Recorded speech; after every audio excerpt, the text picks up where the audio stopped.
Bom dia a todos, aqui quem fala é o professor JJ. Estamos aqui para mais uma aula de Ciências da Natureza 2, certo? O tema da nossa aula, como podem estar vendo aí, é movimentos da Terra, tá bom? Você pode falar, professor, mas a gente não já viu, né? A gente não já falou nas aulas anteriores sobre os movimentos da Terra? Sim. Porém, nessa aula de hoje, a gente vai fazer uma revisão partindo da correção de exercícios que foram passados para vocês, ok? Então, nessa revisão, a gente vai corrigir os exercícios e relembrar de alguns conceitos importantes, né, para vocês estudarem, ok? Então, vamos dar início à nossa revisão. Então, como citei, né, a gente vai revisar partindo de algumas questões que tem aí na atividade de vocês. Então, a primeira, né, é a questão 1 da página 29 da apostila. Eu não coloquei aqui o enunciado, coloquei logo as alternativas para a gente não se estender, ok? Então acompanhe aí com o material de vocês. A letra A diz o seguinte: criar explicações para os fenômenos da natureza é algo exclusivo da ciência moderna? Justifique sua resposta. Bom, da ciência moderna não é exatamente exclusivo dela. Por quê? Então a gente já pode afirmar que é não. Então por quê? Porque desde a antiguidade, né, todos os povos de todas as épocas criaram explicações para os fenômenos da natureza que lhes interessavam.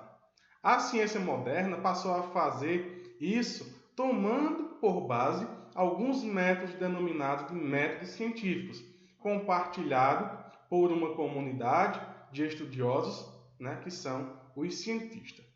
Então, não é exclusivo da ciência moderna, né? Na antiguidade, os povos já observavam, né, a questão dos fenômenos da natureza, pois muitos, né, assimilavam-se às suas crenças, né?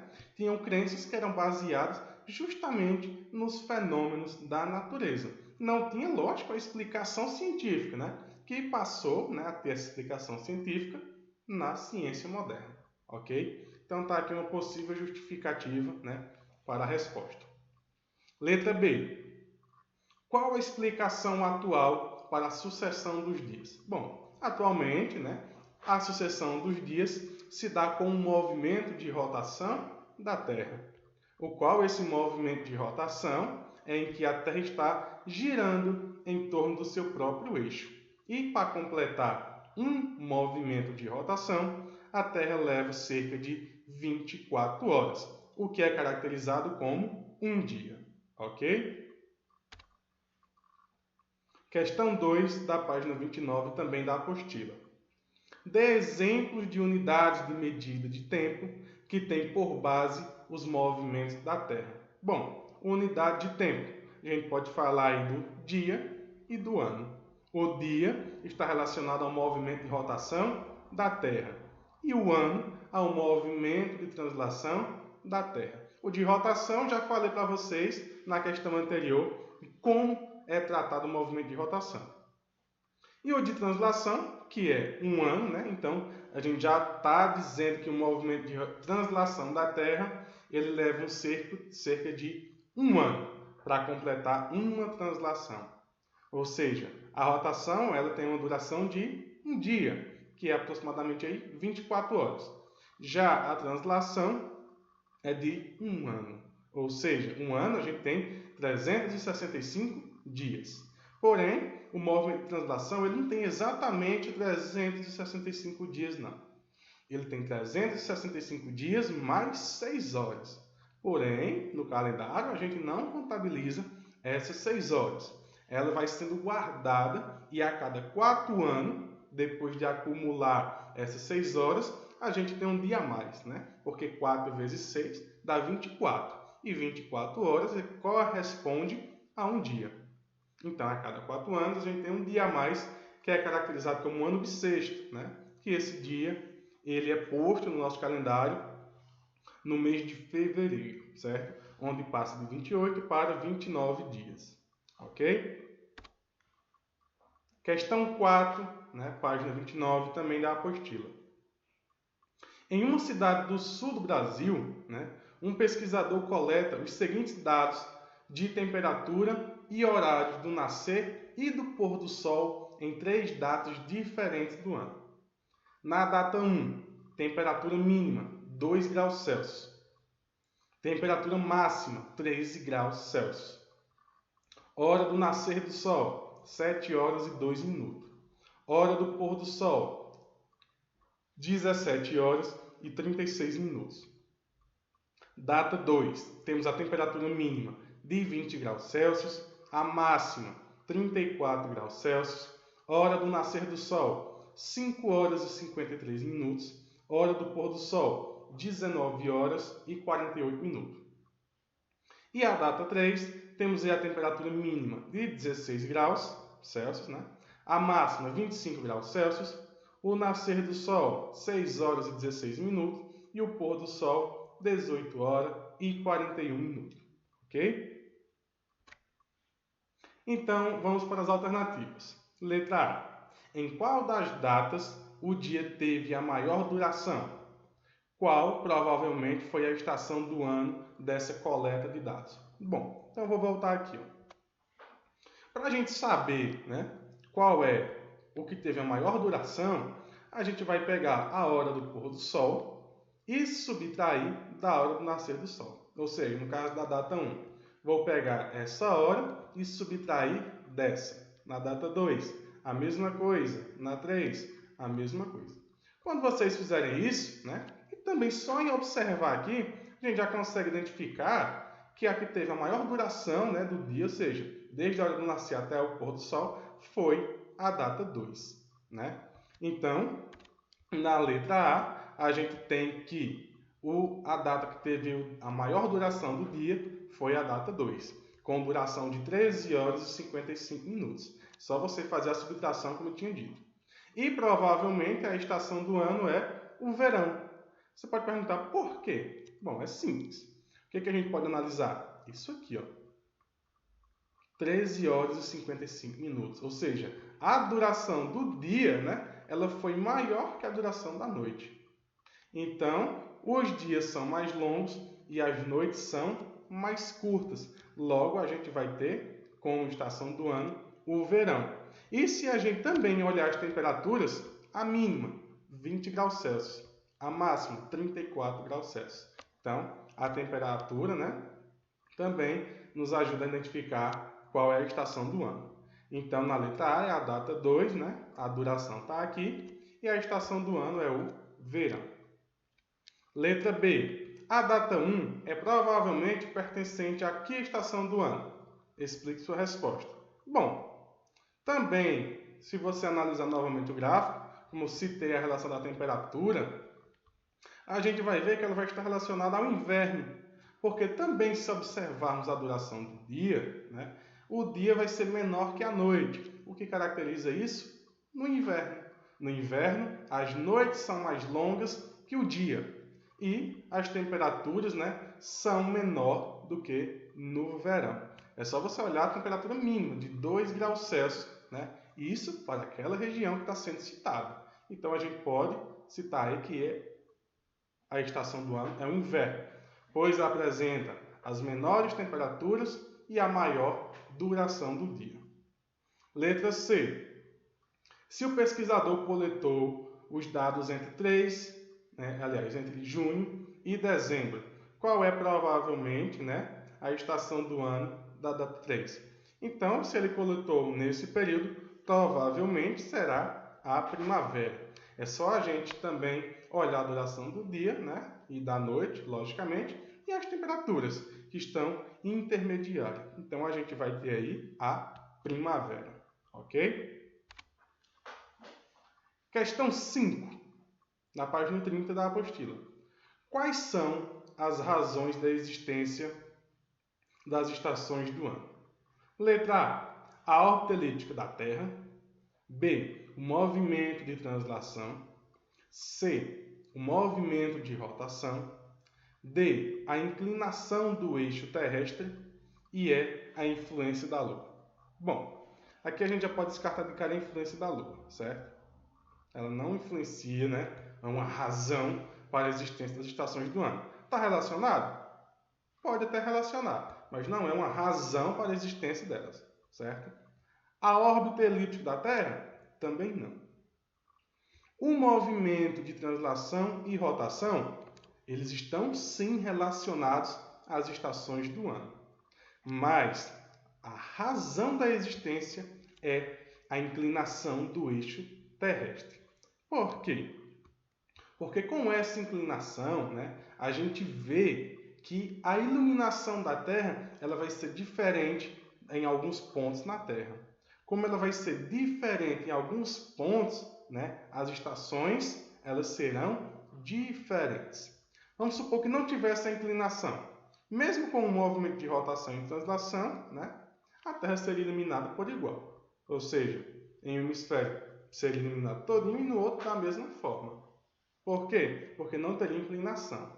Seria como se você estivesse em pé e uma parte do seu rosto tivesse da luz.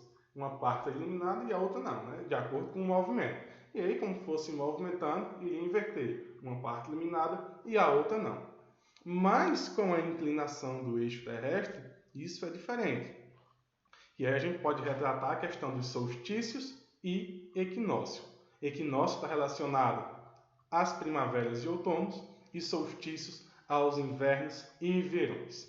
Ok? Então, a inclinação é a principal razão da existência das estações do ano. Você poderia ter marcado uma dessas duas, não teria problema. Porém, eles estão apenas relacionados. A razão mesmo é a inclinação do eixo terrestre. Questão 6 da página 30 também da apostila. Por que as estações do ano são diferentes no hemisfério norte e no hemisfério sul? Acabei citando também na questão anterior. Porque a inclinação do eixo de rotação da Terra resulta em incidências solares diferentes nos dois hemisférios. Lembra que eu disse que se não tivesse a inclinação, a incidência seria a mesma. Mas como tem a inclinação, a incidência dos raios solares vai ser diferente nos dois hemisférios. Então, quando um hemisfério tem maior incidência solar, o outro vai ter menor incidência. E quando as incidências são iguais, somente primavera e outono. Ou seja, só vai acontecer incidência igual nos dois hemisférios quando estiver na primavera e no outono. E na diferença de incidência solar, a gente vai ter inverno e verão. Quando um for inverno, o outro será verão. E quando o outro for verão, o primeiro será inverno. Ok? Questão 7, página 30 da apostila. Dê exemplos de unidades de medida de tempo que podem ser relacionadas com os movimentos da Lua. Bom, a Lua, com suas fases, a gente pode relacionar, em relação à medida de tempo, a semana e o mês. A semana, o qual foi relacionado o tempo de cada uma das fases da Lua. E o mês, o tempo de uma volta da Lua em torno da Terra. Ok? Então, medida de unidade de tempo relacionadas à Lua, a gente tem as semanas e os meses, porque o dia e o ano estão relacionados aos movimentos da Terra. Questão 10, página 30 também da apostila. Os eclipses ocorrem porque a luz se propaga em linha reta e, sob certas condições dos astros, um pode impedir que a luz emitida pelo Sol chegue ao outro astro. Então, a letra A. Qual é a posição dos astros em um eclipse solar e em um eclipse lunar? Bom, no eclipse solar, a Lua bloqueia a chegada da luz solar à Terra. Então, a posição será o Sol, a Lua entre o Sol e a Terra e depois Terra. Então, a posição será Sol, Lua e Terra. Isso aonde? No eclipse solar. No eclipse lunar, a Terra é que bloqueia a chegada da luz do Sol na Lua. Então, a posição será Sol, Terra e Lua. Letra B. Qual é a diferença entre um eclipse total e um eclipse parcial? Então, com relação ao eclipse, a gente relaciona ao bloqueio da luz. Quando a gente tem um eclipse total, a gente vai ter um bloqueio total de luz. E quando é parcial, como o nome já está dizendo, vamos ter um bloqueio parcial da luz. Quando é total, tem aí a criação de regiões que a gente chama de sombra. E quando é parcial, teremos regiões que são denominadas penumbra. Então, o eclipse total ocorre se o observador, né, ou o astro estiverem em regiões de sombra. Né? Se estiver na região de sombra, está tendo um eclipse total, onde foi bloqueado totalmente, né, a passagem da luz. E o eclipse é parcial se o observador ou o astro estiverem em uma região de penumbra. Essa região de penumbra é onde há o bloqueio parcial, né, dos raios luminosos. Letra C. Qual a condição para que ocorra um eclipse? Bom, a gente já viu aqui na letra A e B. Né? Para ter um eclipse, o Sol, a Terra e a Lua devem estar alinhados em uma mesma reta. Né? Porque como a luz do Sol se propaga em linha reta, os três devem estar nessa mesma linha, para que um, né, bloqueie a passagem da luz até chegar no outro. Se não estiver em linha reta, então não estará acontecendo eclipse. Ok? Agora entrando aí já no caderno de atividades. Questão 23 da página 12 do caderno de atividades. O alinhamento dos astros é um fenômeno importante para a astronomia. Exemplo desse fenômeno é a ocorrência dos eclipses solar e lunar estudados neste capítulo. Nos espaços a seguir, faça um desenho esquemático indicando as posições dos astros no eclipse solar e no lunar, nomeando cada um dos corpos. Né? Então está aqui, né, a maneira como vocês deveriam desenhar, certo? O eclipse solar, temos os três astros, né, alinhados, ou seja, na mesma reta. O Sol, a Lua e a Terra. Como é um eclipse solar, a Lua vai estar entre a Terra e o Sol. Nesse caso, a Lua vai estar criando regiões de sombra e penumbra na Terra. No eclipse lunar, será o contrário. Vai ser a Terra que vai estar criando regiões de sombra e de penumbra na Lua. Também devem estar alinhados em uma mesma reta. Ok? Então está aqui, né, a representação esquemática do eclipse solar e aqui embaixo a representação esquemática do eclipse lunar. Ok? Questão 25, também do caderno de atividades, aí na página 13. Sobre os fenômenos, né? Sobre o fenômeno dos eclipses lunar e solar, marque V para as afirmações verdadeiras e F para as afirmações falsas. Letra A. Durante o eclipse solar, a Lua impede a passagem dos raios solares, transformando o dia em noite em todas as partes do planeta. Bom, no eclipse solar, a Lua impede sim a passagem dos raios solares, né? Porém, não é em todas as partes do planeta, né? É em apenas algumas regiões, ok? Então a letra A é falso. B. Durante o eclipse solar, a região do planeta que se localiza na penumbra tem a menor luminosidade. Isso aí vai ser falso. Por quê? Porque na região de penumbra, né, se a gente tem aí um eclipse solar, a região do planeta que se localiza na penumbra, ela não vai ter exatamente a menor luminosidade, não. Ok? Por isso que a letra B também vai ser falsa. Então, a letra A, falsa. B, falsa. C. O eclipse lunar só é visto durante a noite. Isso aí é uma afirmativa verdadeira, ok? Porque se o eclipse é lunar, logicamente ele vai acontecer à noite. D. Durante o eclipse lunar, a Lua fica completamente invisível, pois está coberta pela Terra, que impede a passagem de raios solares, né?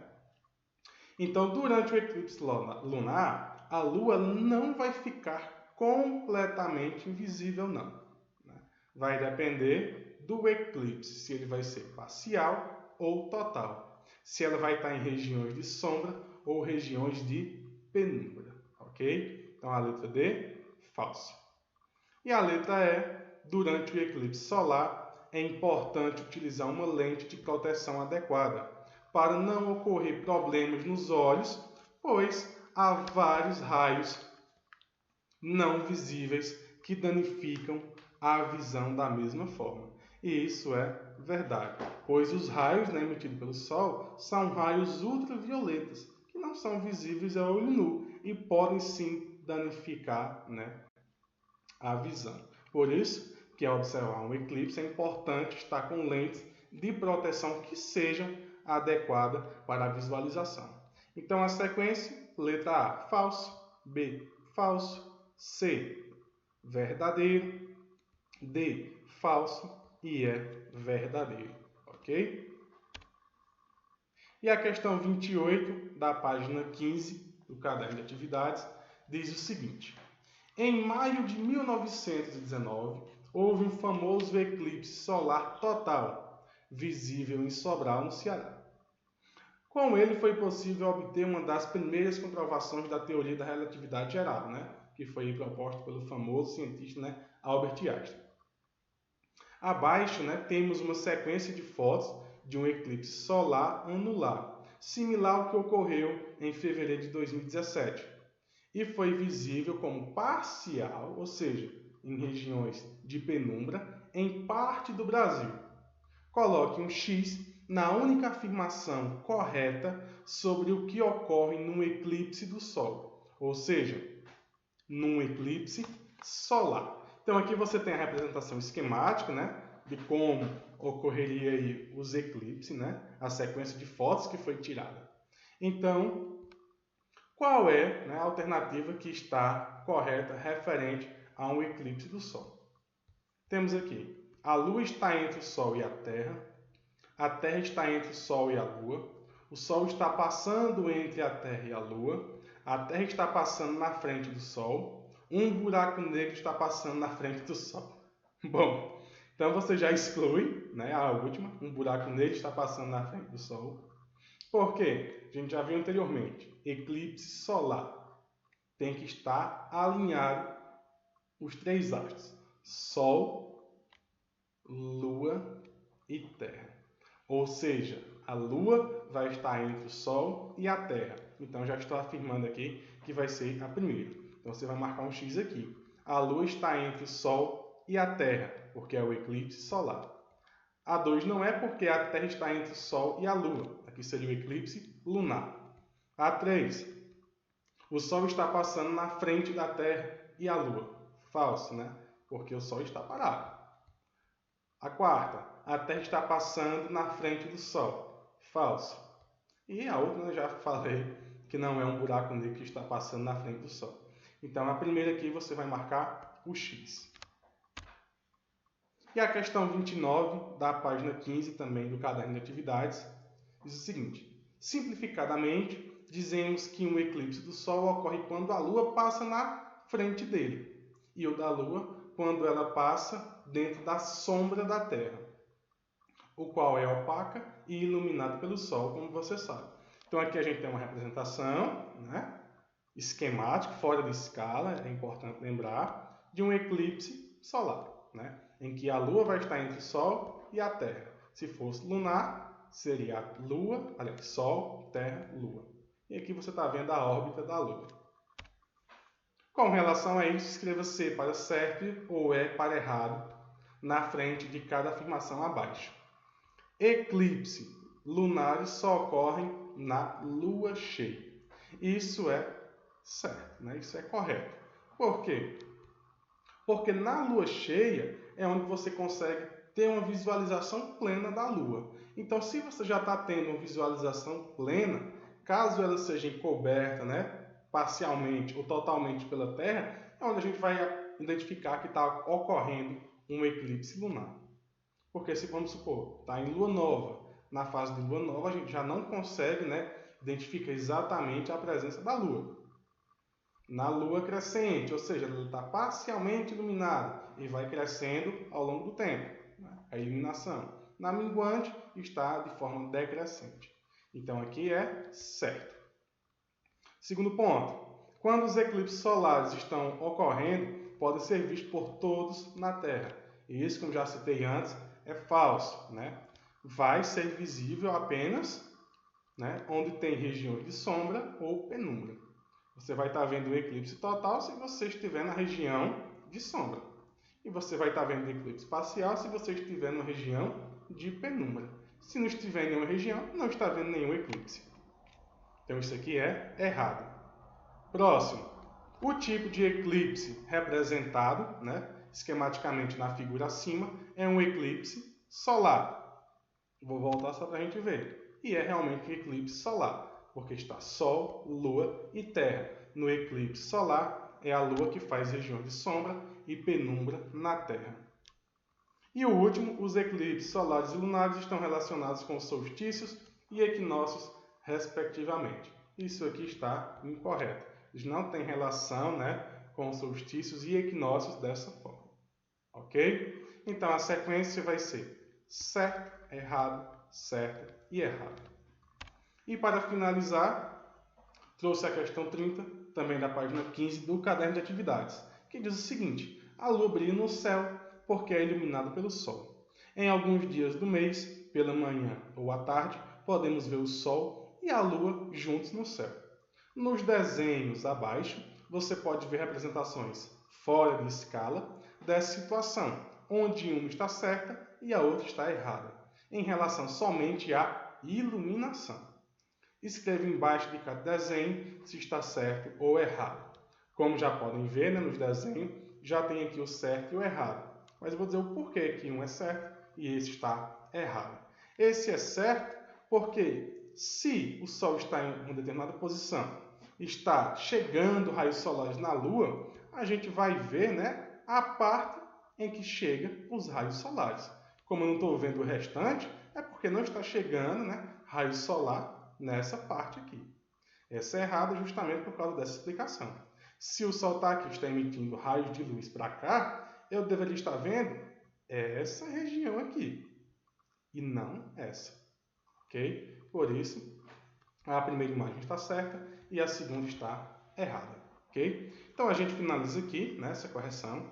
Espero que vocês tenham acompanhado, né, que tenham tirado possíveis dúvidas que vocês tenham tido durante a resolução da atividade. Logo mais teremos um teste, né? Então, estudem, abraço a todos, né? E quem sabe aí um até logo, se Deus quiser, tá bom? Tchau, tchau.